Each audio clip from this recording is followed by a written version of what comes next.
Di awal film diperlihatkan seorang pria sedang berjalan dan melihat bekas galian tanah. Dengan rasa penasaran yang sangat dalam, dia mencoba untuk mendekati dan menancapkan tongkatnya. Tersontak dia terkejut karena terdengar suara anak kecil dari dalam tanah tersebut dan membongkar tanah itu. Setelah beberapa tahun kemudian, seorang pemuda bernama Kang Donggu sedang menyapu halaman di perkarangan kuil Huangling. Donggu yang sedang menyapu pun mencuri perhatian kedua biksu yang menghampiri ke arahnya. Donggu mendapat pujian karena dia sangat rajin menyapu halaman kuil padahal matahari belum terbit. Donggu berkata bahwa dia ingin menyapu sekalian menjaga kuil karena besok akan diadakan acara besar di kuil itu. Kedua biksu itu pun sedikit heran karena sebelumnya mereka tidak pernah melihat Donggu dan berasumsi bahwa mungkin dia orang baru yang bergabung menjadi biksu di kuil itu. Lantas kedua biksu itu pun meninggalkannya. Sambil tersenyum, Donggu melepaskan penutup kepalanya dan memakan biskuit pai coklat. Keesokan harinya, seorang polisi yaitu Kapten Su menyelidiki kasus pencurian patung Buddha di kuil Huangling. Dia melihat petunjuk bungkusan biskuit pai coklat yang dimana kasus-kasus sebelumnya juga dia temukan. Kapten Su menanyakan apakah tahu jati diri pria yang menyamar sebagai biksu baru. Lantas tidak ada yang mengetahui asal-usulnya. Donggulah yang menyamar sebagai biksu dan berhasil mencuri patung Buddha tersebut. Donggu yang berhasil mencuri patung Buddha itu, lantas dia menawarkan untuk dijual ke beberapa toko antik terdekat. Tapi karena terlalu mahal, tidak ada satupun toko yang berani membeli patung Buddha peninggalan zaman dinasti Goryeo. 안 돼. 이거 파는 물건 아니라니까요.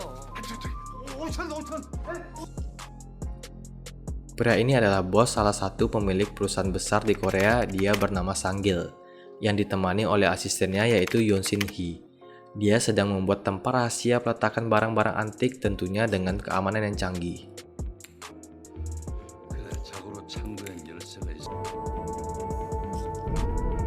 Tempat itu dibuat oleh Pak Yin. Sang-gil yang mulai mencurigai Pak Yin yang bisa mengakses tempat itu selain dia sendiri, dia memerintahkan Yoon-si untuk memanggil Kwang Che selaku kaki tangan Sang-gil untuk membunuh Pak Yin. Cara ini guna untuk melindungi barang-barang antik yang sudah banyak dikoleksinya. Kwang Che menyuruh Pak Yin untuk menelan kail pancing dengan kondisi babak belur, dan dengan paksa dia tenggelamkan ke dasar danau. Tidak butuh waktu lama, dia menerima telepon dari Yoon-si untuk melakukan tugas menemukan patung Buddha yang hilang tentunya untuk koleksi bosnya Sang-gil. Keesokan harinya, Kwang Che menemui Donggu untuk dibawa ke markas. Setelah mereka bertemu, Kwang Che menawar patung Buddha tersebut. Namun Donggu yang tidak mau memberikannya malah menyiram wajah Kwang Che dengan air panas lalu kabur.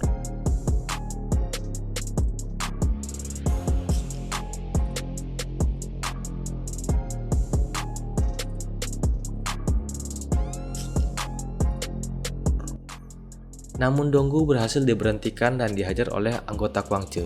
Saat Kwang Che ingin mengeluarkan pisau, tersontak terdengar teriakan dari Kapten Su yang sedang berada di tempat itu. Kapten Su meminta Donggu untuk menyerahkan kantong plastik yang dia pegang. Setelah dibuka, isinya rupanya bukan patung kuil yang hilang yang sedang dicari, melainkan patung yang banyak diperjualbelikan di jalanan. Lalu Donggu pergi meninggalkan mereka dengan wajah yang tertawa. Hal itu terjadi karena saat Donggu dikejar, dia menabrak seorang wanita. Wanita tersebut adalah adik dari Donggu yang bernama Hyeri. Saat tertabrak, dia menukar patung yang asli milik Donggu dengan yang palsu. Donggu hidup dengan adiknya Hyeri yang hobinya memainkan drone dan ayahnya seorang pengumpul barang-barang di jalanan dengan kehidupan mereka yang berkecukupan.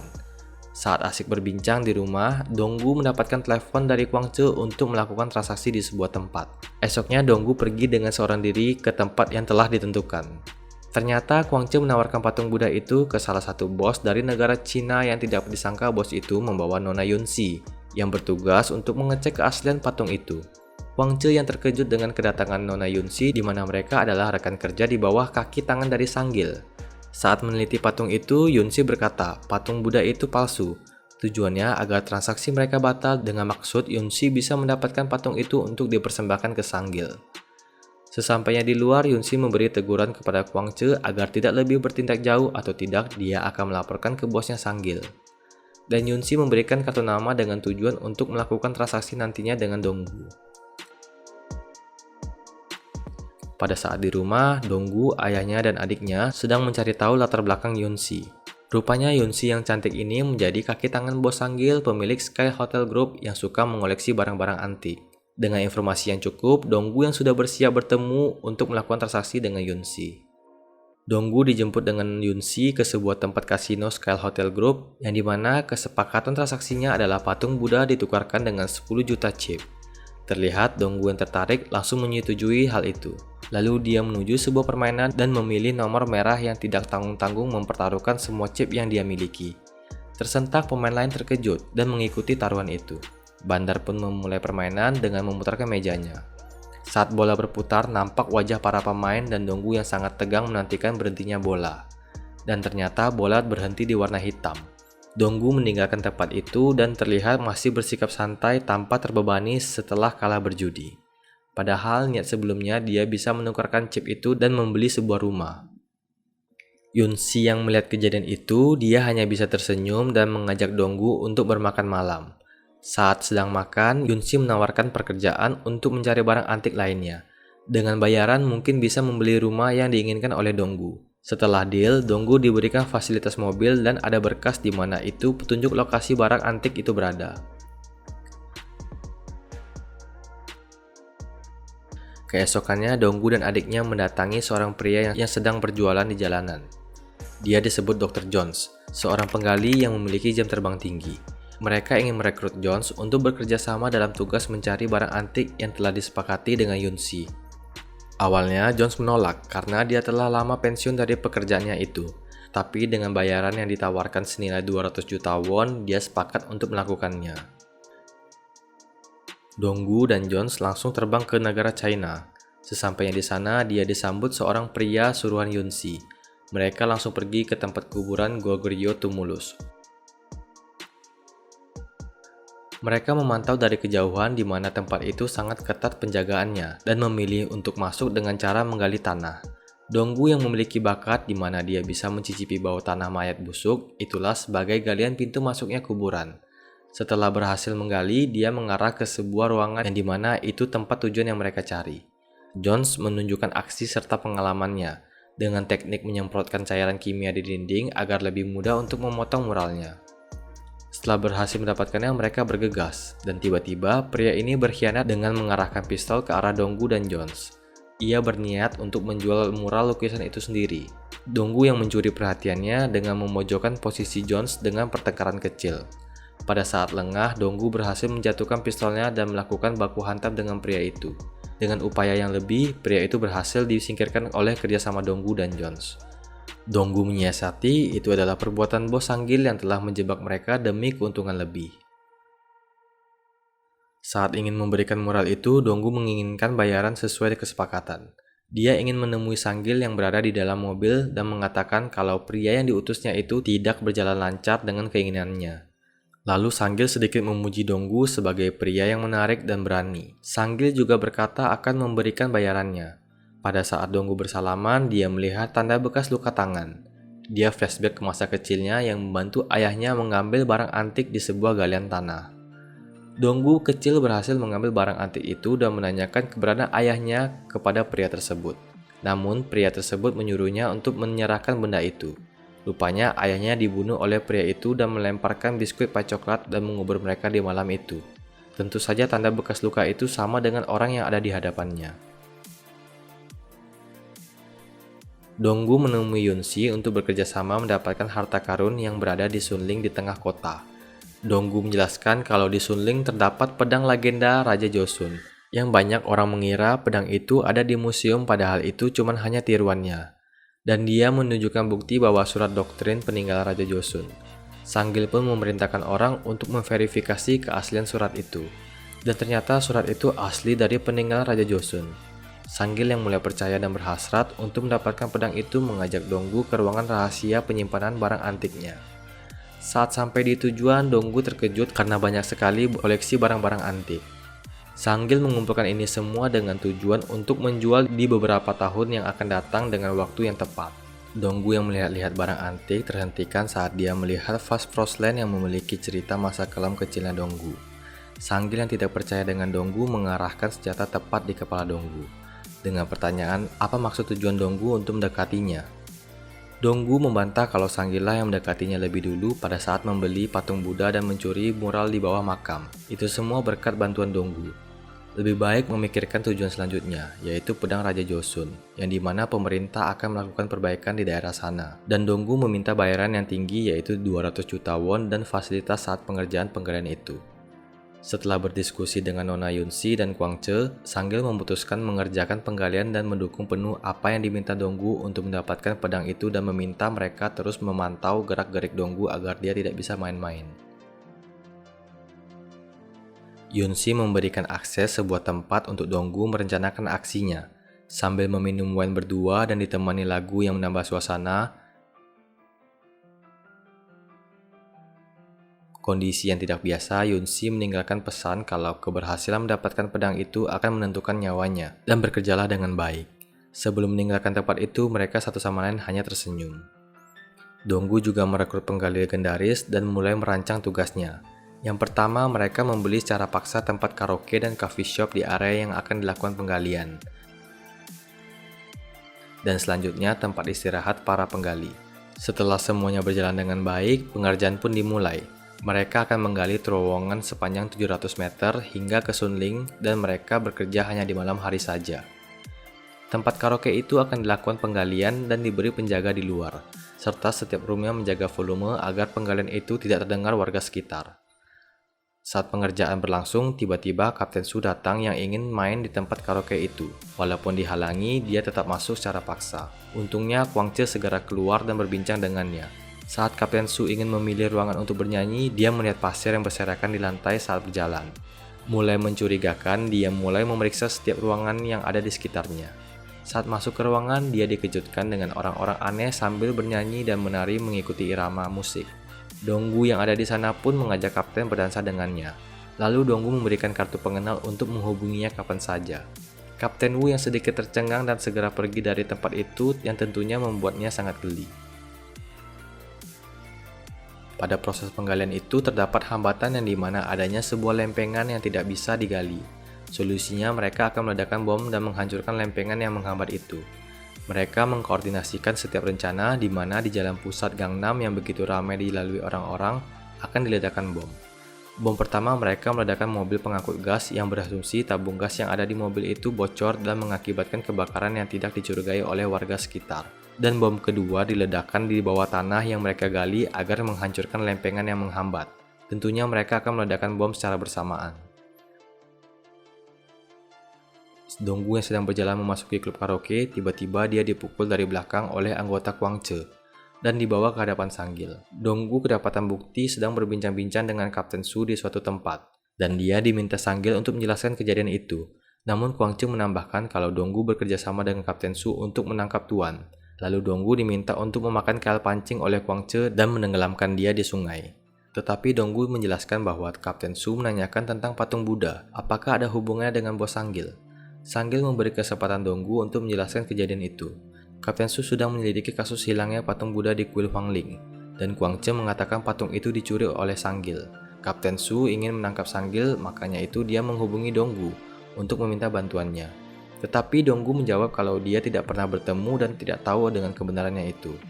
Kwang Che yang tersulut emosi ingin memukulnya, tetapi Donggu mempunyai bukti untuk ditunjukkan. Yunsi juga memberikan kesaksian kalau saat mencari patung Buddha, Kwang Che yang sudah mendapatkannya dan dia ingin menjual ke pihak lain bukan diberikan kepada bos Sanggil. Dan Yunsi lah yang menggagalkan transaksi itu. Kwang Che yang sudah terpojok, dia hanya bisa berkata kalau mereka lah yang sudah bekerja sama untuk menjatuhkan bos Sanggil. Dan dia berjanji akan membuktikannya nanti. Dan Sanggil pun memukul Kwang Che dengan emosinya, dan diberikan kesempatan terakhir dan bertugas untuk membantu penggalian bersama Donggu. Pada saat di sebuah ruangan yang bersiap untuk menggali, Kwang Che menawarkan Donggu untuk bekerja sama jika pedang itu ditemukan, berikanlah kepada dia. Dia akan membunuh bos Sanggil dan akan menjual pedang itu ke orang lain, dan akan membagikan uang pada Donggu untuk bertahan hidup. Donggu yang tidak menghiraukan perkataan Kwang Che segera kembali bekerja dengan teman-teman yang lainnya. Donggu dan lainnya memantau dari lorong keluar menggunakan kamera yang telah disiapkan. Dan ternyata di makam itu ada petugas keamanan yang berpatroli. Mereka tidak bisa menggunakan peralatan seperti mesin bor atau yang lainnya dikarenakan suara mesin akan berisik.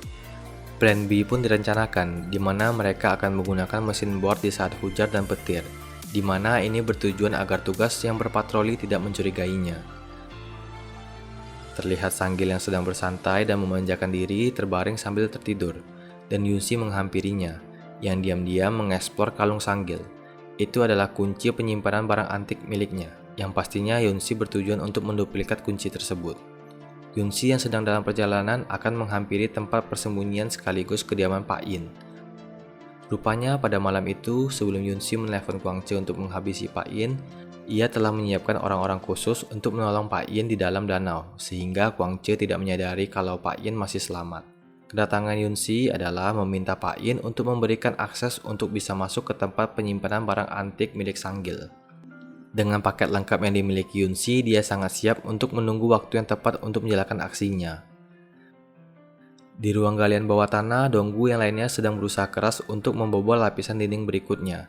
Sampai ketika terlihat adanya lapisan kapur yang dimana itu sudah sangat mendekati dengan tujuan mereka. Proses penyemprotan bahan kimia pun dimulai. Aksi mereka dipantau oleh Sanggil dari kejauhan. Saat melihat monitor, petugas yang sedang berpatroli mendekati ke arah mereka. Donggu dan yang lainnya dengan panik segera berhenti untuk memastikan amannya kondisi. Saat itu muncul Kapten Su yang memanggil petugas tersebut. Setelah pemantauan dari luar aman, mereka melanjutkan pengerjaan dan menemukan lapisan granit dengan sedikit mengebor lubang untuk memasukkan kamera apakah pedang itu memang ada.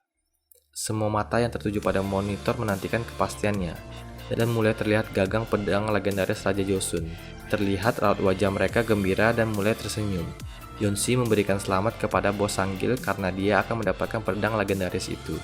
Sanggil menyuruh Kwang Che untuk membunuh mereka semua setelah mendapatkan pedang itu. Rupanya di sini Kwang Che juga menyusun rencana di mana dia menghubungi orang lain yang akan membeli pedang itu dan meminta bantuan untuk merebutnya dari Sanggil. Apapun akan dilakukan mereka, sekalipun bertaruh nyawa. Kwang Che menyuruh mereka untuk meledakkan lapisan itu agar lebih cepat membobolnya. Tetapi Donggu dan Jones menolak. Kwang Che mengeluarkan pisau dan mengancam mereka untuk mengikuti perintahnya memasangkan bom. Saat Jones keluar dari lorong, aliran listrik penerangan diputusnya, sehingga Donggu mempunyai peluang untuk mengelabui Kwang Che. Jones berteriak kepada Donggu agar segera keluar karena lorong itu tidak kuat menahan dan akan runtuh. Sanggil yang melihat kejadian itu kesal, lalu Yunsi yang melihat kesempatan menukar handphone Sanggil dengan miliknya yang pergi meninggalkan mereka. Donggu yang berhasil memojokkan Kwang Che, dia segera beranjak ke atas lorong, tapi Kwang Che menahannya. Pada saat itu pula John sedang sibuk berkelahi dengan lawan yang satunya. Saat berhasil mengalahkan, dia melihat ke arah lorong bawah dan sekejap lorong itu runtuh dengan tanah. Dia mengira Donggu tidak berhasil naik ke lorong atas dan terjebak di sana. Jones menangis dan kesal pada saat itu. Tetapi takdir bertindak lain. Di belakang, Donggu muncul dan menertawakan Jones yang menangis tulus tepat di hadapannya. Saat mereka berdua berhasil keluar dari lorong, sudah ada Sanggil yang menunggu untuk membunuh mereka. Tetapi Donggu memiliki cara lain untuk mendapatkan pedang legendaris itu, di mana dia akan meledakkan pipa dari bawah lorong tanah yang akan menyebabkan keributan di luar sana. Bos Sanggil pun mulai mereda emosinya dan mulai mengikuti pendapat Donggu. Teman Kwang Che yang sudah siap menyerbu markas Sanggil pun mulai bergegas tanpa instruksi dari aba-aba Kwang Che. Saat mereka ingin masuk, terjadinya kekacauan di luar sehingga mereka membulatkan niat untuk tidak bertindak sendiri dan tetap menunggu instruksi dari Kwang Che. Pada malam itu juga, petugas yang berjaga di makam itu sedang diajak Kapten Su makan malam sambil meminum alkoholnya. Terlihat di luar sedang kacau, dia bergegas kembali melakukan tugasnya. Donggu dan Jones memanfaatkan kekacauan itu untuk menyamar sebagai tim restorasi Sunling. Saat di pintu masuk, mereka ditahan petugas keamanan makam tersebut. Mereka ingin mengamankan lokasi karena adanya kekacauan yang terjadi di pusat kota Gangnam. Petugas itu tetap menahan mereka dan ingin memanggil rekan kerjanya. Jones yang mencium petugas itu bawa alkohol berkata, kalau dia menghubungi petugas lain, dia akan malu dan kerjanya dianggap tidak profesional sebagai penjaga makam yang tidak ketat. Tanpa berpikir panjang pun, petugas itu berdamai dengan keadaan lalu mengizinkan Donggu dan timnya untuk masuk. Penggalian pun dilakukan. Donggu yang berhasil mengeluarkan peti Raja Joseon meminta Sanggil untuk membukanya sendiri sebagai momen yang bersejarah. Di saat itu pula, Yunsi yang sedang menuju tempat penyimpanan barang antik pun mulai melumpuhkan keamanan dengan kelengkapan yang sudah dia persiapkan. Saat ingin membuka peti itu rupanya kosong. Sanggil yang kecewa mengarahkan pistol ke arah Donggu dan menuduhnya kalau Donggulah yang telah mengambilnya saat di lorong. Nyatanya Donggu tidak memiliki waktu saat berhadapan dengan Kwang Che. Donggu berkata apakah Anda rela membunuh orang demi sebuah pedang yang tidak tahu kebenarannya itu? Apakah dulu Anda melakukan hal yang sama? Membunuh seorang penggali dan mengubur serta anaknya. Tersontak Sanggil mengingat kejadian dulu. Anak kecil itu adalah Donggu. Dia bisa keluar dari makam itu karena ayah angkatnya menolongnya setelah beberapa hari dikubur. Saat di dalam tanah berhari-hari dia mencium bau mayat ayahnya yang dibunuh Sanggil. Sanggil tidak merasa bersalah karena baginya itu setimpal dengan vas porcelain yang dia dapatkan. Mulai tersulut emosi, Sanggil menanyakan di mana pedang itu berada. Pada saat Yunsi membuka pintu dan memasukinya, dia dikejutkan kalau ruangan penyimpanan itu telah kosong. Rupanya itu semua adalah ulah dari Donggu. Donggu menjelaskan kalau Sanggil hanya terobsesi dengan benda itu dan menunjukkan sebuah gambar di ponselnya. Itu artinya barang antik Sanggil yang selama ini dikumpulkan telah berada di tangan Donggu. Sanggil yang begitu marah menyuruhnya untuk mengembalikan barang itu dan melepaskan tembakan tepat di bahu Donggu. Donggu yang sudah siap mati bersama Sanggil karena balas dendam yang dilakukannya hampir tercapai. Terlihat tangga yang telah dinaikkan, tinggal tujuan akhir dari Donggu adalah bagaimana rasanya dikubur di dalam tanah. Donggu yang mendorong Sanggil hingga terjatuh dan mulai membalikkan keadaan. Donggu yang tidak ingin membunuh karena bukan sebagai profesi sejatinya dan mulai meninggalkan Sanggil sendirian. Teman-teman dari Donggu telah menunggu di atas dan tentunya anggota Sanggil juga telah mereka bereskan. Sambil melihat keadaan Sanggil, Donggu memberikan biskuit pai coklat dan bertanya apakah suka dengan pai coklat, dan mulai menguburnya hidup-hidup. Keesokan harinya, Donggu dan yang lainnya melihat dari kejauhan kantor polisi. Rupanya mereka memberikan barang antik yang dikumpulkan oleh Sanggil ke Kapten Su. Donggu telah bekerja sama dengan Kapten Su untuk menangkap bos Sanggil kala itu.